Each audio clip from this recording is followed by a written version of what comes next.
Hello दोस्तों, हमने regular basis पर सेम कैटेगरीज के कई म्यूचुअल फंड्स को आपस में कंपेयर किया है। इसी सीरीज में आज हम स्मॉल कैप कैटेगरी के बंधन small cap fund, Tata small cap fund और क्वांट स्मॉल कैप फंड को आपस में कंपेयर करेंगे, जिसमें कि हम इन सभी फंड्स को सभी पर्सपेक्टिव से रिव्यू एंड कंपेयर करेंगे, जिसके कंक्लूजन में हम ये जानेंगे कि इनमें से कौन सा फंड सबसे बेस्ट है और कौन सा स्मॉल कैप फंड किस प्रकार के इन्वेस्टर्स के लिए बढ़िया रहेगा। तो चलिए दोस्तों, कंपैरिजन की शुरुआत फंड्स के बेसिक से करते हैं। बंधन स्मॉल कैप फंड 25 फरवरी 2020 को लॉन्च हुआ था। टाटा का फंड 22 नवंबर 2018 को, जबकि क्वांट का फंड 24 नवंबर 1996 को लॉन्च हुआ था। तो यहाँ पर बंधन और टाटा के फंड थोड़े नए फंड है और क्वांट स्मॉल कैप फंड काफी पुराना फंड है। यहाँ पर बंधन का benchmark index BSE 250 small cap TRI है और टाटा और क्वांट का benchmark Nifty small cap 250 TRI है। अगर इन तीनों फंड्स का लेटेस्ट AUM देखें तो ये बंधन का 9,516 करोड़ रुपीस है, टाटा का 9,203 करोड़ रुपीस और क्वांट का 24,893 करोड़ रुपीस का AUM हो चुका है। तो यहाँ पर इन तीनों फंड्स का AUM काफ़ी अच्छा है, जहाँ पर आपको कोई भी लिक्विडिटी का इशू नहीं होगा। अगर डायरेक्ट प्लान का एक्सपेंस रेशो देखें तो ये बंधन का 0.50% है, टाटा का 0.30% है और क्वांट का 0.69% है। तो एक्सपेंस रेशियो जो होता है वो म्यूचुअल फंड की कॉस्ट होता है। तो यहाँ पर आपको टाटा स्मॉल कैप फंड सबसे सस्ता पड़ेगा और क्वांट का फंड सबसे महंगा। अगर एग्जिट लोड की बात करें तो इन तीनों फंड्स में यदि आप 365 दिन के भीतर अपना पैसा रिडीम करवाते हैं तो आपको 1% का एग्जिट लोड देना पड़ेगा। चलिए इन तीनों स्कीम्स के फंड मैनेजर्स को भी देखते हैं। बंधन को 2023 से मिस्टर कीर्ति जैन और मिस्टर मनीष गुनवानी मैनेज कर रहे हैं। टाटा को 2018 से मिस्टर चंद्र प्रकाश पडियार और 2023 से मिस्टर जितेंद्र खत्री मैनेज कर रहे हैं। बात करें क्वांट की तो इसे 2019 से मिस्टर संजीव शर्मा और 2020 से मिस्टर अंकित ए पंडे मैनेज कर रहे हैं, जबकि 2025 से यहाँ पर 5 नए फंड मैनेजर और ऐड किए गए हैं। तो यहाँ पर यदि फंड मैनेजर स्टेबिलिटी के मामले में देखा जाए तो टाटा और क्वांट के फंड बेटर हैं, जहाँ पर कंपैरेटिवली फंड मैनेजर लंबे समय से बने हुए हैं। चलिए दोस्तों, अब इन तीनों फंड्स के लास्ट 1 और 3 ईयर्स के रोलिंग रिटर्न्स को देखते हैं। अगर बंधन के 1 ईयर के मिनिमम रिटर्न्स को देखें तो ये नेगेटिव में 9.90% है और मैक्सिमम ये 114.93% है। अगर टाटा के मिनिमम 1 साल के रिटर्न्स को देखें तो ये 1.98% है और मैक्सिमम ये 116.69% है। अगर क्वांट के मिनिमम 1 साल के रिटर्न्स को देखें तो ये नेगेटिव में 9.78% है और मैक्सिमम ये 222.83% है। तो यहाँ पर रोलिंग रिटर्न्स में मिनिमम की रेंज काफ़ी इंपॉर्टेंट होती है, जहाँ पर टाटा का फंड बाकी दोनों फंड्स के मुकाबले थोड़ा बेटर दिखाई दे रहा है। अगर बंधन के लास्ट 3 ईयर्स के मिनिमम रिटर्न्स को देखें तो ये 22.70% है और ये मैक्सिमम 38.62% है। टाटा में मिनिमम 19.21% है और मैक्सिमम 49.44% है। अगर क्वांट के रिटर्न्स को देखें तो ये मिनिमम 17.57% है और मैक्सिमम ये 68.62% है। तो यहाँ पर 3 साल के पीरियड में मिनिमम रिटर्न्स बंधन के सबसे बढ़िया है और मैक्सिमम रिटर्न्स क्वांट के सबसे बढ़िया हैं। ओवरऑल यहाँ पर इन तीनों फंड्स के 3 साल के रोलिंग रिटर्न्स काफ़ी बढ़िया हैं, जहाँ पर वोलेटिलिटी के मामले में टाटा का फंड बाकी दोनों फंड से थोड़ा बेटर दिखाई दे रहा है। दोस्तों, आगे बढ़ने से पहले मैं आपको माईफाई पर्सनल फाइनेंशियल प्लेटफॉर्म के बारे में बताना चाहूँगा। माईफाई इंडिया का फर्स्ट AI असिस्टेंट है, जो कि एक सेबी रजिस्टर्ड इन्वेस्टमेंट एडवाइजर है। इस प्लेटफॉर्म पर आप अपने म्यूचुअल फंड या स्टॉक पोर्टफोलियो को लिंक करके अपने पोर्टफोलियो को सही से मैनेज करते हुए बेटर रिटर्न्स बना सकते हैं। देखा जाए तो ये प्लेटफॉर्म एक स्मार्ट मनी असिस्टेंट के जैसे काम करता है, जो कि आपको अपने गोल के according personalised financial advice provide करता है। अगर आप माईफाई के साथ में अपना पोर्टफोलियो कनेक्ट करते हैं दोस्तों, तो ये आपको पर्सनलाइज्ड रिकमेंडेशंस देता है, जिससे कि आप अपने पोर्टफोलियो स्कोर को इम्प्रूव कर सकते हैं। साथ ही इसमें आपको अपने पोर्टफोलियो का एक ओवरऑल स्कोर भी दिया जाता है, जिसे कि ये इम्प्रूव करने के लिए आपको प्रॉपर सजेशंस भी देता है। साथ ही दोस्तों, इस प्लेटफॉर्म की खासियत है जिसमें कि आप अपने क्वेश्चंस भी पूछ सकते हैं, जिससे कि ये आपको ह्यूमन एक्सपर्टाइज और AI के कॉम्बिनेशन से सही गाइडेंस प्रोवाइड करते हैं। मतलब कि आप इनसे अपनी क्वेरीज का कन्वर्सेशन कर सकते हैं। साथ ही साथ आप इसमें अपने इन्वेस्टमेंट के सेक्टर्स, थीम और मार्केट कैप को भी समझ सकते हैं। अगर एक और इम्पोर्टेंट फीचर की बात की जाए तो आपको यहाँ पर अपनी होल्डिंग को बिना सेल किए हुए इंस्टेंट कैश की फैसिलिटी भी मिल जाती है। मतलब कि यदि आपको इमरजेंसी कैश की आवश्यकता पड़ती है तो आप हेजल फ्री अपनी लिमिट के अकॉर्डिंग यहाँ से कैश को उठा सकते हैं।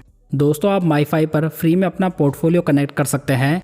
इस ऐप को डाउनलोड करने का लिंक मैंने डिस्क्रिप्शन बॉक्स में दिया है, जहां पर आप आसानी से अपने मोबाइल नंबर से अपना अकाउंट क्रिएट करके अपना पोर्टफोलियो कनेक्ट कर सकते हैं। और जो माईफाई ऐप है वो एंड्रॉयड और iOS दोनों के लिए अवेलेबल है। तो दोस्तों, यदि आप भी अपने फाइनेंस पर कंट्रोल करने को तैयार हैं तो अभी माईफाई ऐप को डाउनलोड कीजिए, जिससे कि आपका पैसा आपके लिए और बेटर रिटर्न्स बनाकर देगा। माईफाई का लिंक आपको डिस्क्रिप्शन बॉक्स और कमेंट बॉक्स में पिन किया हुआ मिल जाएगा, जहां से आप इसमें फ्री में अपना अकाउंट क्रिएट कर सकते हैं। दोस्तों, यदि इन तीनों स्कीम्स में 5000 की मंथली SIP 5 साल पहले स्टार्ट की गई होती तो आज टोटल इन्वेस्टमेंट 3 लाख रुपए का होता, जिसकी मैच्योरिटी वैल्यू बंधन में 6,39,000 रुपीज़ होती, टाटा में 5,74,000 रुपीज़ और क्वांट में 6,57,000 रुपीज़ की मैच्योरिटी वैल्यू होती। तो यहाँ पर SIP के मामले में क्वांट ने सबसे बेस्ट रिटर्न्स बनाए हैं और टाटा के रिटर्न सबसे कम रहे हैं। अगर 5 साल पहले इन तीनों फंड्स में 1 लाख रुपए लमसम इन्वेस्ट किए गए होते तो आज बंधन में उसकी मैच्योरिटी वैल्यू 4,91,000 रुपीज़ होती, टाटा में 4,70,000 रुपीज़ और क्वांट में 7,26,000 रुपीज़ की मैच्योरिटी वैल्यू होती। तो यहाँ पर लमसम के मामले में क्वांट का फंड काफ़ी आगे है और यहाँ पर भी थर्ड रैंक टाटा की रही है। चलिए दोस्तों, अब इन तीनों फंड्स के ट्रेलिंग रिटर्न्स को आपस में कंपेयर करते हैं। लास्ट 5 ईयर्स में बंधन के रिटर्न्स 37.74% है, टाटा के 36.56% है और क्वांट के 48.34% है। लास्ट 3 ईयर्स में बंधन के रिटर्न्स 28.15% है, टाटा के 21.82% है और क्वांट के 23.01% है। अगर लास्ट 1 ईयर के रिटर्न्स को देखें तो ये बंधन के 14.20% है, टाटा के 4.07% है और क्वांट के नेगेटिव में 4.25% है। तो यहाँ पर यदि लास्ट 5 ईयर्स के रिटर्न्स को देखें तो ये तीनों फंड्स के काफ़ी बढ़िया हैं, जहाँ पर quant small cap fund lead कर रहा है। वहीं पर लास्ट 3 ईयर्स के रिटर्न्स को देखें तो यहाँ पर बंधन स्मॉल कैप फंड ने आउट परफॉर्म करके दिया है, जहाँ पर ये फंड वोलेटाइल मार्केट में भी बहुत कम गिरा है, मतलब कि इसमें आपको बहुत ही अच्छी डाउनसाइड प्रोटेक्शन भी देखने को मिल जाती है। चलिए दोस्तों, आगे बढ़ते हैं और इन तीनों फंड्स को रिस्क रेशियोज के बेसिस पर रिव्यू करते हैं। अगर इन तीनों फंड्स का अल्फा देखें तो ये बंधन का 8% है, टाटा का 6.89% है और क्वांट का 4.67% है। दोस्तों, अल्फा रेशो हमें ये बताता है कि फंड अपने बेंचमार्क इंडेक्स से कितने ज़्यादा रिटर्न्स बनाकर दे रहा है। तो यहाँ पर ये बंधन का बेस्ट है, जो कि कैटेगरी का सेकंड बेस्ट अल्फा है, और टाटा का अल्फा भी बढ़िया है, जो कि कैटेगरी का थर्ड बेस्ट अल्फा है। अगर बीटा की बात करें तो बंधन का ये 0.89 है, टाटा का 0.76 है और क्वांट का 0.90 है। बीटा रेशो हमें ये बताता है कि फंड कितना ज़्यादा वोलेटाइल है। तो यहाँ पर क्वांट और बंधन के फंड टाटा के मुकाबले काफ़ी ज़्यादा वोलेटाइल है, जबकि टाटा का फंड कंपैरेटिवली कम वोलेटाइल है, जहाँ पर इसकी पूरी कैटेगरी में 4th रैंक है। अगर साप रेशो देखें तो ये बंधन का 1.01 है, टाटा का 0.99 है और क्वांट का 0.82 है। किसी फंड का साप रेशो हमें ये बताता है दोस्तों कि फंड कितने रिस्क फ्री रिटर्न्स बनाकर दे रहा है। तो यहाँ पर ये बंधन का सबसे बेस्ट है, जो कि पूरी स्मॉल कैप कैटेगरी का सेकंड बेस्ट साप रेशो है, और टाटा का साप रेशो भी काफ़ी बढ़िया है, जहाँ पर इसकी कैटेगरी में 3rd रैंक है। अगर स्टैंडर्ड डेविएशन देखें तो ये बंधन का 18.43 है, टाटा का 16.27 है और क्वांट का 18.86 है। दोस्तों, स्टैंडर्ड डेविएशन जितना ज़्यादा होगा वो फंड उतना ज़्यादा वोलेटाइल माना जाएगा। तो यहाँ पर टाटा स्मॉल कैप फंड बाकी दोनों फंड्स के मुकाबले थोड़ा कम वोलेटाइल फंड है। दोस्तों, ये जो रिस्क रेशोज यहाँ पर अवेलेबल है वो लास्ट 3 ईयर्स के एवरेज रिस्क रेशोज हैं, जिसमें कि बंधन के रेशोज सबसे बढ़िया हैं, जबकि सेकंड पर टाटा स्मॉल कैप फंड के हैं। हालांकि यहाँ पर वोलेटिलिटी के मामले में टाटा बाकी दोनों फंड्स के मुकाबले थोड़ा बेटर है। चलिए आगे बढ़ते हैं और इन तीनों फंड्स का पोर्टफोलियो देखते हैं। अगर नंबर ऑफ स्टॉक्स की बात करें तो ये बंधन में 184 है, टाटा में 58 है और क्वांट में 88 स्टॉक्स मौजूद हैं। टॉप 10 स्टॉक्स का वेटेज देखें तो ये बंधन में 19.29% है, टाटा में 33.92% है और क्वांट में 38.36% है। तो यहाँ पर बंधन में कंपैरेटिवली स्टॉक्स ज़्यादा हैं, जिसकी वजह से यहाँ पर काफ़ी ज़्यादा डाइवर्सिफिकेशन है। वहीं दूसरी ओर टाटा और क्वांट के फंड थोड़े कॉन्सेंट्रेटेड दिखाई दे रहे हैं। अगर पोर्टफोलियो का पीबी रेशियो देखें तो यह बंधन का 2.41 है, टाटा का 3.36 है और क्वांट का 2.31 है। अगर पीई रेशियो देखें तो ये बंधन का 17.84 है, टाटा का 30.31 है और क्वांट का 22.77 है। तो दोस्तों जो पीई रेशियो होता है वो पोर्टफोलियो का करंट वैल्यूएशन दिखाता है। तो यहाँ पर बंधन स्मॉल कैप फंड बाकी दोनों फंड्स के मुकाबले थोड़े चीपर वैल्यूएशन पे ट्रेड हो रहा है। वहीं पर टाटा स्मॉल कैप फंड सबसे महंगे वैल्यूएशन पे अवेलेबल है। अगर इन तीनों फंड्स के प्रेजेंट कैश होल्डिंग को देखें तो ये बंधन में 10.69% है, टाटा में 8.85% है और क्वांट में 7.71% है। तो देखा जाए तो इन तीनों फंड्स ने काफ़ी अच्छा पैसा कैश में भी होल्ड किया हुआ है, जो कि इन्हें अच्छी अपॉर्चुनिटीज़ को ग्रैब करने में मदद कर सकता है। अगर इन तीनों फंड्स का टर्नओवर रेशियो देखें तो ये बंधन का 51% है, टाटा का 11.05% है और क्वांट का 86.77% है। टर्नओवर रेशियो हमें ये बताता है दोस्तों कि जो पोर्टफोलियो स्टॉक्स हैं उसमें फंड मैनेजर एक साल में कितनी बार बाई एंड सेल करता है। यदि ये कम से कम हो तो ये पोर्टफोलियो स्टेबिलिटी के लिए बढ़िया माना जा सकता है। तो यहाँ पर हम इन तीनों फंड्स का टर्नओवर रेशियो देखकर ये पता लगा सकते हैं कि इनमें से कौन सा फंड किस प्रकार की स्ट्रेटेजी को फॉलो कर रहा है। तो यहाँ पर बंधन और क्वांट दोनों का टर्नओवर रेशियो ज़्यादा है, यानी कि ये पोर्टफोलियो में काफ़ी ज़्यादा चेंजेस करके रिटर्न्स बनाते हैं। वहीं पर टाटा का टर्नओवर रेशियो काफ़ी कम है, यानी कि ये फंड बाई एंड होल्ड की स्ट्रेटेजी को फॉलो करता है। इसी वजह से यहाँ पर आपको काफ़ी कम वॉलेटिलिटी भी देखने को मिलती है। दोस्तों आप यहाँ पर इन तीनों फंड्स का एसेट एलोकेशन भी देख सकते हैं। तो यहाँ पर अगर हम देखें तो बंधन एंड क्वांट दोनों ने large and mid cap companies में भी अच्छा खासा एक्सपोजर बनाया हुआ है।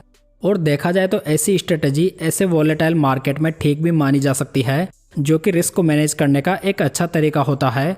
वहीं पर टाटा स्मॉल कैप फंड ने स्मॉल कैप कैटेगरी में कैटेगरी एवरेज से भी ज़्यादा एलोकेशन लिया हुआ है और इसने लार्ज कैप कंपनीज में कोई भी एक्सपोजर नहीं बनाया हुआ है। इसी वजह से आपने देखा होगा कि फंड लास्ट कुछ महीनों से कुछ ज़्यादा गिर रहा है और ज़्यादा स्ट्रगल कर रहा है। अगर हम इन तीनों फंड्स का सेक्टर वाइज एलोकेशन देखें तो बंधन ने financial, health care, services, construction और केमिकल में हाईएस्ट एक्सपोजर बनाया हुआ है। टाटा स्मॉल कैप फंड ने chemicals, financial, services, health care और कैपिटल गुड्स में हाईएस्ट एक्सपोजर लिया हुआ है। और क्वांट की बात करें तो इन्होंने services, health care, energy, financial और कंस्ट्रक्शन में हाईएस्ट एक्सपोजर बनाया हुआ है। इम्पोर्टेंट बात यह है कि इन तीनों फंड्स ने किसी भी एक सेक्टर में मोर देन 20% का एक्सपोजर नहीं लिया हुआ है। आप यहाँ पर इन तीनों स्मॉल कैप फंड्स के टॉप 20 स्टॉक्स की लिस्ट को देख सकते हैं। तो यदि आप यहाँ पर देखेंगे तो क्वांट स्मॉल कैप फंड ने अभी के प्रेजेंट वोलेटाइल मार्केट में रिलायंस जैसी बड़ी कंपनी में मोर देन 10% का एक्सपोजर लिया हुआ है, जो कि देखा जाए तो ये फंड के लिए काम भी कर रहा है। जहाँ पर लास्ट 1 ईयर में फंड की रैंक 42 फंड्स में से 41st थी, वहीं पर लास्ट 3 मंथ्स में फंड की रैंक 44 फंड्स में से 6th हो चुकी है। यानी कि ऐसे वोलेटाइल मार्केट में जहाँ पर काफ़ी ज़्यादा अनसर्टेनिटी बनी हुई है, यदि आप लार्ज कैप स्टॉक्स में कुछ एलोकेशन करते हैं तो वो आपकी डाउनसाइड प्रोटेक्शन को काफ़ी अच्छे से मैनेज कर सकता है। वहीं पर दूसरी ओर यदि देखा जाए तो टाटा स्मॉल कैप फंड ने रिस्क मैनेजमेंट के ऊपर कोई विशेष ध्यान नहीं दिया है, जिसकी वजह से ये फंड रिसेंटली काफ़ी ज़्यादा स्ट्रगल भी कर रहा है। जहां पर लास्ट 6 मंथ्स में इसकी रैंक 42 फंड्स में से 40 हो चुकी है। लेकिन दूसरी ओर यदि बंधन स्मॉल कैप फंड को देखा जाए तो ये इन दोनों फंड्स के मुकाबले काफ़ी बेटर कर रहा है, जहां पर लास्ट 1 ईयर में ये फंड पूरी स्मॉल कैप कैटेगरी का नंबर 1 फंड रहा है।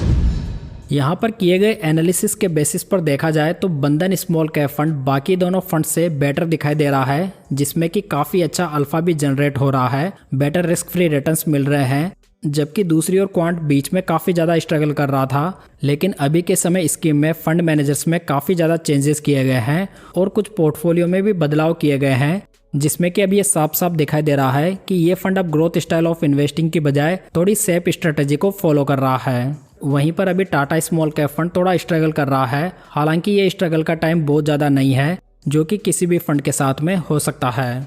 तो यहाँ पर यदि इनको प्रेजेंट में रैंकिंग देनी हो तो यहाँ पर बंधन स्मॉल कैप फंड फर्स्ट पे रहेगा, सेकंड पे क्वांट स्मॉल कैप फंड और थर्ड पे टाटा स्मॉल कैप फंड रहेगा। अगर फंड सूटेबिलिटी की बात करें तो यहाँ पर बंधन और क्वांट दोनों एग्रेसिव नेचर के स्मॉल कैप फंड्स हैं। तो जो निवेशक हाई वॉलेटिलिटी के साथ में कंफर्टेबल है वो बंधन या क्वांट स्मॉल कैप फंड को स्टडी कर सकते हैं। वहीं पर स्मॉल कैप कैटेगरी में भी थोड़े स्टेबल फंड को खोजने वालों के लिए टाटा स्मॉल कैप फंड बढ़िया चॉइस हो सकता है।